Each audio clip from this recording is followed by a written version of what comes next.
Estaba en el canal del ateo alcohólico Vic Mandés y realmente les pido que vean su canal, se suscriban si pueden, porque él realmente necesita nuestra ayuda para poder rearmar su vida, necesita nuestro apoyo para salir de ese alcoholismo que lo está destruyendo. Ahora mismo mi amigo, el reverendo Pascal, está intentando ayudarlo para que deje la bebida y se acerque a Dios. De la bondad de su corazón lo está haciendo el reverendo. Y quiere que le pague el diezmo después de eso, una vez que ya se acerque a Dios, pero eso no quiere decir que no sea desinteresado. ¿Está bien?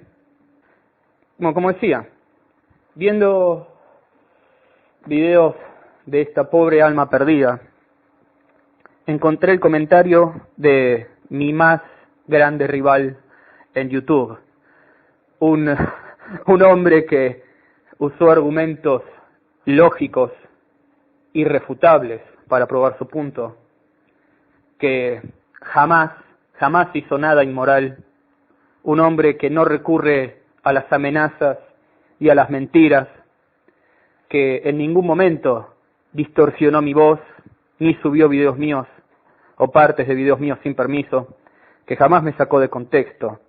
Además está decirlo, del gran hombre que estoy hablando es el evangelista. Este no es un video acerca del más digno rival que tuve, pero voy a responder a una pregunta que él hizo. Porque si bien esta pregunta es una estupidez, sé que hay otros religiosos que la usan. Y la pregunta es, ¿cómo surge el ateísmo? Y bueno, esta pregunta en sí se la puede ver de dos formas. De la primera forma, que es de la cual yo considero que él estaba hablando, dado el contexto, realmente no tiene mucho sentido. Porque en el primer sentido que lo interpreto, que es en el que yo creo que él se refería, dado el contexto, y es en el que lo oí usar a los religiosos de cómo surge el ateísmo, ellos hablan de cómo surge el ateísmo como si fuese una ideología.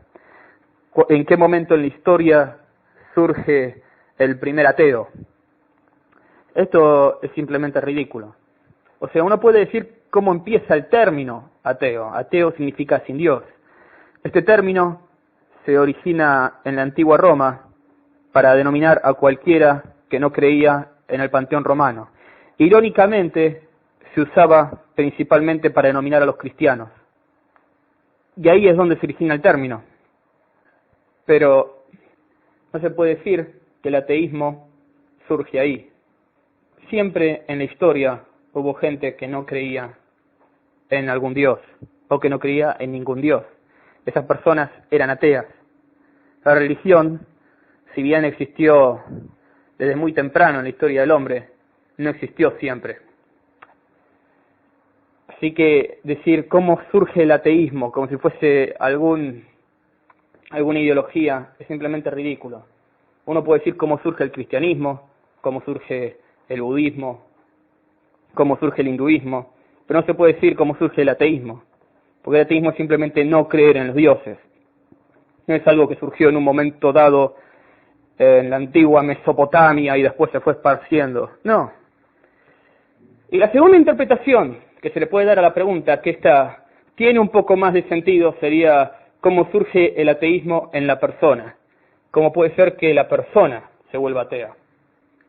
Y en este caso, si estamos hablando de una persona que era un creyente y después se volvió ateo, hay muchas razones por las cuales puede pasar eso.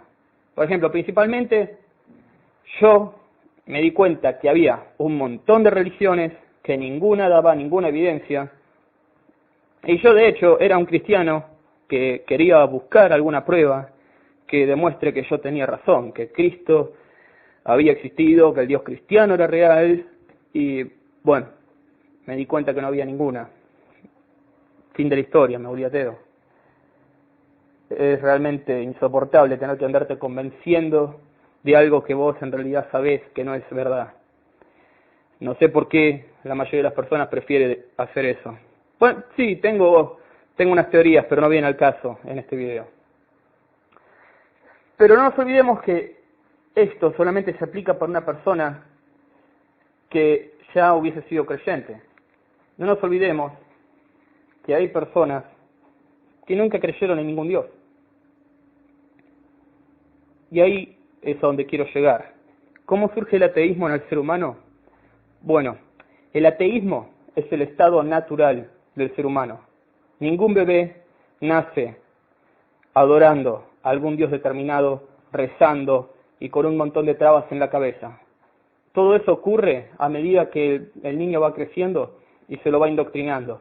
Este es el Dios real, estas son las reglas que tenés que seguir, todo el resto de los dioses y todo el resto de las reglas son mentiras. Y no pidas ninguna evidencia, tenés que tener fe en que este es nuestro Dios y tenés que creer en Él. Así es como surge la religión en la persona. La persona, naturalmente, no es creyente. Nadie nace judío, cristiano, musulmán, hindú, a pesar de las pelotudeces que pueden llegar a decir los padres que son creyentes, nadie nace así. Es después de la indoctrinación que se vuelve la gente religiosa. Y sí, soy bien consciente que hay personas que no son indoctrinadas desde niños y que después terminan creyendo en alguna de estas pelotudeces. Pero son la excepción, no la regla. Sin mencionar que no creo que sería posible que si una persona se le educa apropiadamente, se enseña cómo surgen realmente las cosas, cómo funciona el mundo de verdad, si se le explica cómo surgió el hombre, cómo surge la vida, cómo se formaron los planetas, cómo surgió el universo, si realmente se le explica de una forma científica, entre paréntesis, real, cómo son las cosas, dudo mucho que cuando esa persona llegue a la adultez termine decidiendo tirar todo eso por la ventana y decir, prefiero creer que un hombre mágico lo hizo. Realmente lo dudo mucho. Sin mencionar que la mayoría de las historias que uno oye acerca de personas que eran ateas y que en su adultez terminan volviéndose a la religión, ¿cómo son? Que estaban en momentos desesperados de su vida y necesitaban creer en algo, entonces se meten a la religión en ese momento de debilidad terrible, o que son personas muy influenciables y tienen un grupo social altamente religioso que los estimula a creer en lo que ellos están creyendo, pero nadie llega a la religión diciendo, encontré evidencia irrefutable de que esto es verdad. No es así. Si ese fuera el caso, si en algún momento hubiese evidencia de que algún Dios es real, yo sería el primero en ser creyente. Y si en algún momento hubiese evidencia de que el Dios cristiano es real, sería el primero en ser satanista.